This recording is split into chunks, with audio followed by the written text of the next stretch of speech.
I don't like that there's another map. The maps make me sad. Let's have a look at you. Oh god, I hate everything about this.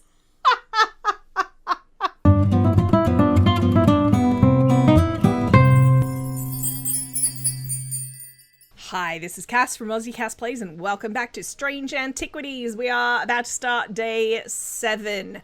Wish me luck. I'm hoping for less time staring at maps in this part. So we will end the day straight up. I will give the cat a pat, as is traditional. And then we'll go from there. At camp that night, one of the pair had awoken with pain in his left eye. He was alert to the threat at once, recognizing two things at the same time. 1, a part of his mind was not his own, and 2, the casket wanted to be opened. Okay, I'll get back to my thought in a sec. But I can trace these a lot easier because I've realized there's dots to follow. Which is lucky because this shape is a bit of a nightmare. Goodness me. A lady pointing. The maiden in the tower points the way. I am buried among the trees. Pop that away. I just left my workspace an absolute mess, didn't I? The reason I was saying okay, remember how Verona came past and told us there was an entry she wanted us to read? Causes a mental fog and affects the eyes. So I think whatever's in that casket they're telling us about is the Ambra. Alright. The maiden in the tower points the way. Alright, let's quickly look and see if there's a tower listed. Galfrey's Tower, which is at number 22. I'm buried among the trees, but I can't see which direction it's pointing. So maybe it's here. Is there a maiden in a tower? This is a tower. Does that mean maiden by any chance? Not that I can find. I actually can't see that symbol in here. Have I just gone blind? I mean, it's possible. I really enjoy this game, but gosh, I feel like it's harder than the previous one. Oh, hang on, wait. I did see it. Fear. That means fear. That's also a tower. Hardwick Tower. Okay, so I'm looking for this. That was a witch sign, I think. Witch is not. The witch is not at Hardwick Tower. The maiden in the tower points the way. I am buried among the trees. But I can't click on trees, can I? These are not selectable, so it has to be on this map. Is it to do with the shape of the island, perhaps? This points towards these trees. I should not have come here. There's a church which would have a tower on it. The Mary Bell? That's here. I felt like I was onto something there. That's really frustrating. When you because the thing is, you'll have seen this a few times in this. The decisions I make are always, or almost always, sometimes I just take a punt, but usually they're logical. It's like a chain of thought that leads me to a conclusion. And when it turns out it's wrong, it's like, oh, I just went down a complete rabbit hole of nothing. I'm sure they designed the puzzles that way. I'm sure that it's intended so that there's multiple interpretations because otherwise it'd be too easy. So I've done a few different things in terms of thinking it through. I checked all the street names. There's nothing tower or maiden related. There's a Prince Street, but no princess. I'm going to try just going to the tower because it's the only tower and I don't think it's related to the castle. I climbed the narrow winding stair to the top of the tower and am rewarded with views across Lake Undermere. I'm not alone in the tower. Standing in the centre of the circular platform is a statue of a young woman, the maiden. Her outstretched arm points due east. So I can visit these points of interest to find out information? I didn't realise. Well, due east, it's going to be this. Okay. Cool. I find what I'm looking for in a small cavity carved into a sturdy oak tree. I look around, half expecting to see someone, but there is nobody there. I take my prize and leave, feeling my moon lifted by the smell of damp moss and the gentle rush of wind through the treetops. Ooh. It's kind of bad when it's taken me like 10 minutes of recording to get to the point where I'm willing to open the shop. It's fine. Hi, Verona. I walked up the beck a mile or so in the cold and wet yesterday and found a section with a handful of dead fish floating in it, belly up and blackened they were. I'm not sure what to make of it, but I don't like it. I'm on my way to Calgarth Hall now. I spoke to Dr. Robertson earlier and she said the 2 women they found there are still in the same state as the others, in a trance and eyes all black. Before I go, Anna Bryan asked me to drop this off. Thanks. When we were kids, we used to explore an abandoned house on the lakefront. We'd take a boat out to the northern tip of Naylor Island and row across from there. You know the one I'm talking about, second from the left in the row of 4. I found myself outside its door 3 days ago and I went inside for old time's sake. I wish I hadn't. It always had an ominous feel to it. It's taken me the last 3 days to summon the courage to write this letter, but I think it's better that you see for yourself what's out there. So northern tip of Naylor. We'll pop that here. Second from the left in the row of 4. This one? Is that what they mean? I think so. I don't know exactly what I was expecting to find. Anna's letter was quite vague after all, but I certainly wasn't prepared for this. In an alcove of the house, peering out through loose mortar and crumbling brick, is a macabre shrine of sorts. The skull of a stag is mounted above the opening, its antlers smeared with a dark red substance, and large melted candles pull out onto the wooden floor on either side. In the centre of the altar, there's a small iron chest, rusted and fused to the floor. It's clear that it's been here for a long time. I don't see any hinge or keyhole or any way of opening it at all. But after a while, I notice an inscription that says, I open to the voice. Right. So the first thing I'm going to do is check the index. See if there's anything about voices, speech, that kind of thing. Would blah, blah, blah, blah, blah. I'm assuming the index is going to help more later, when like we're getting clues that just relate to the function, not the name. Because at the moment the index is like just linking to one thing. Is there something with the word voice in the name? Voice of Cernunnos, which would be this. Ooh. The chest opens to reveal a golden totem. I can't imagine who would have stashed it here or why, but it doesn't look like they're coming back for it anytime soon. Aw, kitty! And I say, quite rightly, yoink, because they're not coming back and therefore it's mine and I can sell it. That's how it works, right? Obviously, it's not how it works. Also, my thing's getting too crowded over there. Might need to move this pot plant somewhere else. There we go. Okay.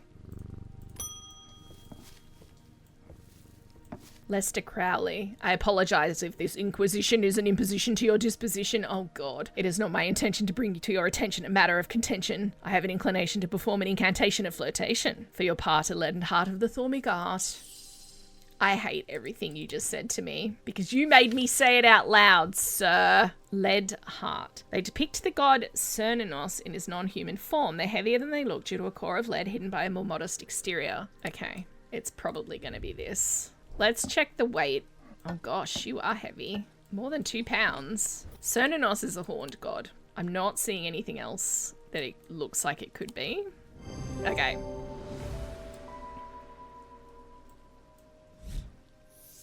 Oh, there's a platformy thing here too. There's something there. I'm gonna start putting things on the bench. Kitty, I am trusting you not to knock them off. It's very important that you not knock them on the ground. Got it?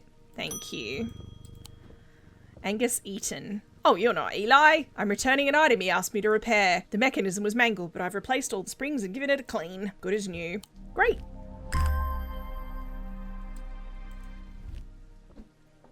I was wondering if it was going to be the thing, you know how it said Thormic objects if you place it over a Thormic lens, but I'm assuming that's going to be more like the red ebony device in the previous game. This looks more like a necklace.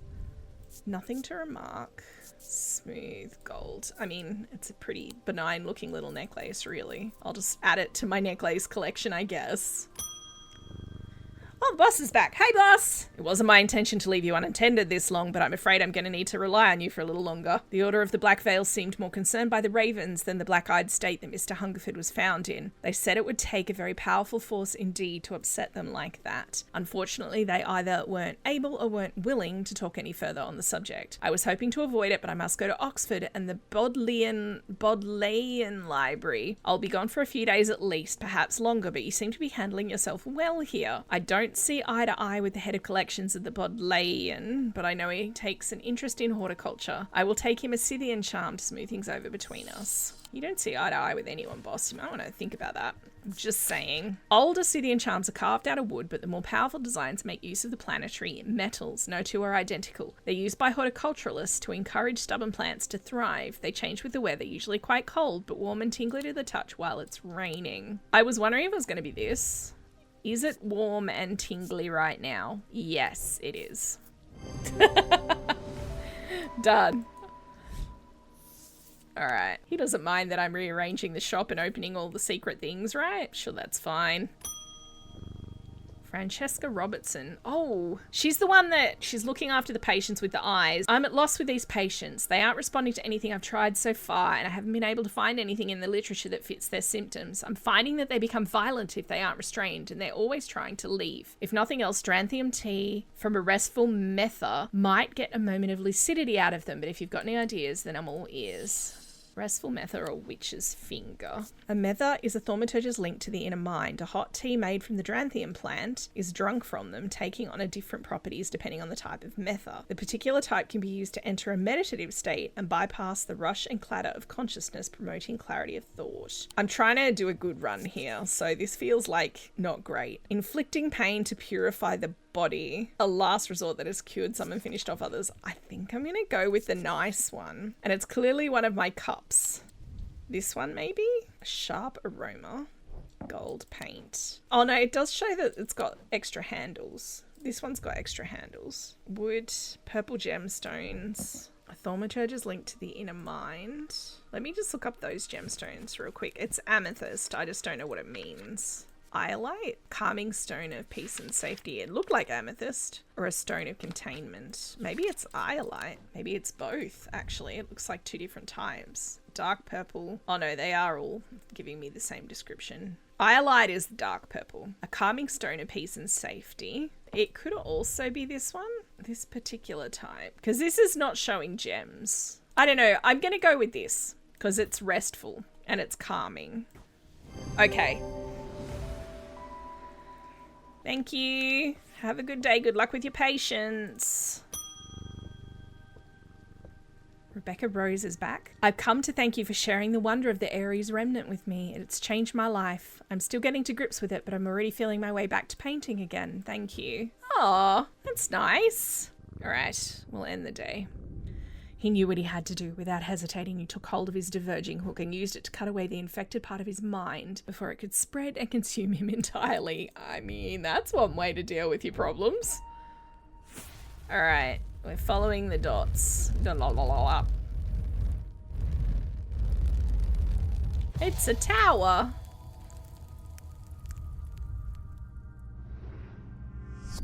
I am closest to the sunset but furthest from the sunrise. Let me just put the books away. I am closest to the sunset and a tower.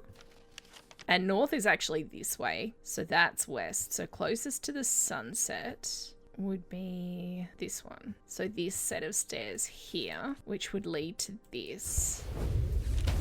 Yes. The view from the tower is quite beautiful, but it's what I find inside that catches my attention. In the middle of the room is an unlocked wooden chest, and within that, not one, but two smaller wooden chests, along with a cryptic scrap of paper.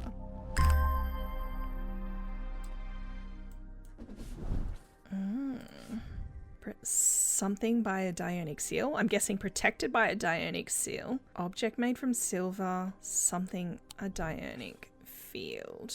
I don't know if I'm supposed to be able to understand that right now. Okay, these are artifacts themselves. They're not boxes I have to open to get something out, I don't think. I don't think I can see the Dionic seals yet. Observe by placing an object over a thaumic lens. And I haven't got anything that looks like a lens at the moment. Unless something here is also a thaumic lens. I mean, I could have a quick look, I guess, under like thaumic in the index and stuff and just see if I have an entry that it could be. No, so not under T. What about in the index? No. Hey kitty. Francesca's back. How are your patients, ma'am? As if I didn't have enough on my plate right now. My sister Bonnie's been acting strange lately. She never got over the death of father. She always blamed Mr. Potter for his role in it. And now with all this happening, she's got it in her head that he's behind it somehow. I'm worried she's going to do something stupid. If she comes in here, whatever you do, do not give her anything dangerous. I want to give her a keepsake to let her know she's still loved. I've seen people gifting one another wooden totems, but I don't know what they're called. Okay, I need to remember the surname Robertson and hope that they have the same surname still. I mean, I don't know, given that this is a time when women would change their surnames whenever they got married. Okay, a wooden totem to let her know she's loved. I've identified that already, I am reasonably sure. The one that the lady got for her mum, or her grandma. This one maybe?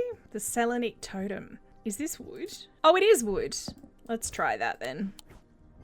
Okay. Cool. Francesca, and what was your sister's name again? Bonnie. Thank you. Unfortunately, I have some bad news to share. Jack Hungerford has not responded well to the Dranthium tea. If anything, he appears to have sunk deeper into the trance. I daren't try anything else in case I make things worse. Dranthium was that from the first game. It was the one that made their eyes glow green, and like the Dread Druid types would smoke it, I think. I could be wrong. I think that was Dranthium. Playing these two games back to back is just like there's layers to it and there's lore. Like it doesn't matter. You could pick this game up and play it without having played the first one, but I like the extra depth that you get from having both. Those silly sods at Calgarth Hall wouldn't let me in to look around. Seems I've upset the little lord who lives there at some point in the past. Allegedly, I refused to perform an exorcism on his haunted house. He didn't like my suggestion that it might be the local kids playing pranks on him because he's a mean old git. I'm not so easily put off though. Do you have a Tenebrine cloak I could use this evening? I've got some snooping to do. I mean, maybe I do. Let's find out, shall we? Upon activation, a Tenebrine cloak can create a sphere of enshrouding darkness that will cloak all within its reach. A single stone set in bronze gives power to these totems. All right, totem is probably the key word here. So not a necklace, a single stone set in bronze, because this looks like a totem, but that's not a single stone. Oh, it's gold. I mean, this is a single stone, but that's not bronze. That's definitely moonstone. Gold, a blue gemstone, a huge black gemstone streaked with red. Oh no, that's iron, not bronze. Oh, this guy, bronze, a turquoise gemstone. Let me just look up turquoise real quick. It's not in here. Okay, I guess it doesn't do anything magical. It's just a stone. I think it's going to be this. It's not! Verona, don't judge me. Oh, it could be this. Gold, black gemstone. So I'm going to have a look to see if I can figure out what kind of stone it might be. That might help narrow it down. So it says it's darkness. So it's a stone of darkness. Containment, fire, light, water, dark stone for dark purposes. Could be bloodstone. A stone of protection and enveloping night. Enveloping night. I would not have thought moonstone. That's night and darkness as well. So it could be onyx. It could be moonstone. Do any of my moonstone statues have bronze? That is bronze. I don't think so, but let's give it a try. Oh my god. I was genuinely not thinking moonstone at all. Alright. Let's pop you away. Okay. Oh, what a day. Hey, Barton. I bumped into Eli at the station yesterday before he left for Oxford. His train was late, so we had a brief chat, and he suddenly remembered something he wanted to tell you. I told him I'd pass on the message. Okay. I keep forgetting to mention it would be helpful for you to read Dr. Robertson's book on curses. You'll find it in the cupboard hidden in the counter. Wait, in other news, I've got a little something for you if you're interested. It's going to cost you, but it's worth it. A map of the catacombs, very rare. Worth a lot to someone in your line of work, I imagine. All I'm asking for in return is a Valant.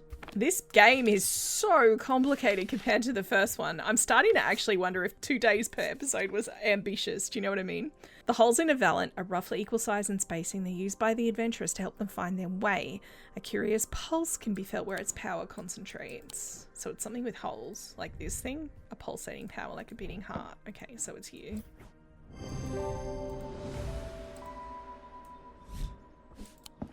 Okay. Thank you for the map. I don't like that there's another map. The maps make me sad. Let's have a look at you. Oh god, I hate everything about this. Send help, you guys. What was I thinking? What was I thinking? Okay. Can I pop you in with my other maps? Can I have all the maps together? A cupboard hidden in the counter. You couldn't tell me where? You bastard. This is just all of the people. So, oh look, Jupiter's got an entry. Devourer of souls. That is hilarious. I mean, he does terrorize rodents, so maybe he is a devourer of souls. I don't know where this book of curses would be. There is a latch here. How do I open it though? I've got no clue. Like, I had something sitting on it. It didn't move or anything, but that, I mean, I just had that sitting on it because it's alphabetical. Do I grab like a nice heavy weight and try that? Okay, that's not doing anything. So if it's weight activated, I need something heavier. What was the thing that was really deceptively heavy? Was it the lead heart? Okay, that's not moving it. It might not be weight. It could be something else. I'm just gonna have to leave that here for now and keep going. I don't know what to do with it. Ah, Bonnie. I feel like I'm going crazy here. I know who's behind all this madness, all these people with the pitch black eyes, but nobody's listening to me. I've seen it happen before. 7 years ago, my father died the same way. Well, since nobody will listen, I'm going to take care of it myself. A Corvin's Might, please, and I'll be on my way. Ray Grace, Corvin's Might. So, Corvin's Might's obviously the wrong choice, according to that other lady. A Corvin's Might, sometimes called an Eagle's Gift, is an assassin's tool that makes use of the Wixic power. When the warrior Queen Corvin was surrounded and close to defeat, a gift came to her from an unlikely source. With it, she turned the tide of battle, and the legend of the Bloody Queen was born. Something bird-related. Maybe this. What was the other one? Gray's Grace. Worn as a pendant to dispel melancholy, they share the design of a shadow catcher. I don't have an entry for that, so I have to look here. Gray's Grace Shadow Hold. They share the design of a shadow hold. So I'm looking for something with that design on it. Wasn't it this one? Because this is the one that I clicked on and it wasn't the shadow hold. Because I got those two mixed up. Like if you rotate this 45 degrees, it's the same design. What if she's right though? What if she's right? We're going with the path of light. This is my good run.